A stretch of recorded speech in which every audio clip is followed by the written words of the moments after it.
ಎಲ್ಲರಿಗೂ ನಮಸ್ಕಾರ. ಐತೆ ಇವತ್ತು ನಾನ್ ಬಂದಿರೋ ಜಾಗ ಬಂದು BBQ ಸ್ಮೋಕ್ ಔಟ್ BBQಗೆ ಪಾರ್ಟಿ ಆಗಿರ್ಬೋದು, ಫಂಕ್ಷನ್ ಆಗಿರ್ಬೋದು, ಇಲ್ಲಿರೋ ಟೇಸ್ಟ್ ನಿಮ್ಗೆ ಪರ್ಫೆಕ್ಟ್ ಸೂಟ್ ಆಗುತ್ತೆ. ಜೊತೆಗೆ ಈ ಟೇಸ್ಟ್ ಬೇರೆ ಎಲ್ಲೂ ಸಿಗಲ್ಲ. ಇವ್ರ ಬೆಸ್ಟ್ ಐಟಮ್ ಬಂದು ಮಟನ್ ಚಾಕ್ನ ಇಲ್ಲಿ ಸಿಗದ್ ಬಿಟ್ರೆ ಬೇರೆ ಎಲ್ಲೂ ನಮ್ಮ ಮಂಗಳೂರಲ್ಲಿ ಸಿಗಲ್ಲ ಅಂತ ಹೇಳ್ತೇನೆ. ಎಲ್ಲಿ ಅಂದ್ರೆ ಪಡಿಲಲ್ಲಿ ಇದೆ. ನಿಮ್ಗೋಸ್ಕರ ಇಲ್ಲಿ ಏನೆಲ್ಲ ಇದೆ ಅಂತ ತೋರಿಸ್ತೀನಿ. Let's check it out. ಇಲ್ಲಿ ನಾನ್ ಫಸ್ಟ್ ಟ್ರೈ ಮಾಡಿದ್ದು ಮಟನ್ ಚಾಕ್ನ ಸೂಪರ್ ಆಗಿತ್ತು. ಹೇಳಂಗೆ ಇಲ್ಲ, ಎರಡ್ ಮಾತಿಲ್ಲ, ಬಾಯಲ್ಲಿ ನೀರ್ ಬರ್ತಾನೆ ಇತ್ತು. ಇಲ್ಲಿ ನಾನ್ ಟ್ರೈ ಮಾಡಿದ್ದು ಕೇರಳ ಪೆಪ್ಪರ್ ಜೊತೆಗೆ ಅರೇಬಿಯನ್ ಚಿಕನ್, ಅದ್ರ ಜೊತೆಗೆ ಟ್ಯಾಂಗಿ ಆಗಿರೋ ಈ ವಿಂಗ್ಸ್ ನೀವು ಮಸ್ಟ್ ಟ್ರೈ ಅಂತಾನೆ ಹೇಳ್ಬೋದು. ಜೊತೆಗೆ ತಂದೂರಿ ಚಿಕನ್.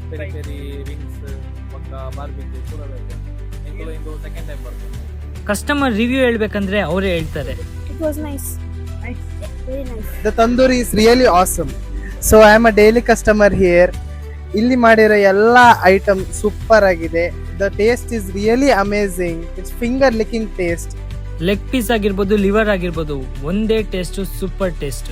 ಧೀರಜ್ ಅವ್ರ ನಂಬರ್ ಕೆಳಗೆ ಕೊಟ್ಟಿರ್ತೀನಿ. ಪಾರ್ಟಿ ಆಗಿರ್ಬೋದು, ಫಂಕ್ಷನ್ ಆಗಿರ್ಬೋದು, ಈ ಬಾರ್ಬಿಕ್ಯೂ ನಿಮ್ಗೆ ಬೇಕಿದ್ರೆ ನೀವು ಧೀರಜ್ ಕಾಂಟ್ಯಾಕ್ಟ್ ಮಾಡಬಹುದು. ಒಳ್ಳೆ ಈ ಬಾರ್ಬಿಕ್ಯೂಗೋಸ್ಕರ ನೀವು ಈ ಪ್ಲೇಸ್ ನ ವಿಸಿಟ್ ಮಾಡಿ, ನನ್ನ ಫಾಲೋ ಮಾಡಿ. ಸಿಗ್ತೇನೆ. See you, bye.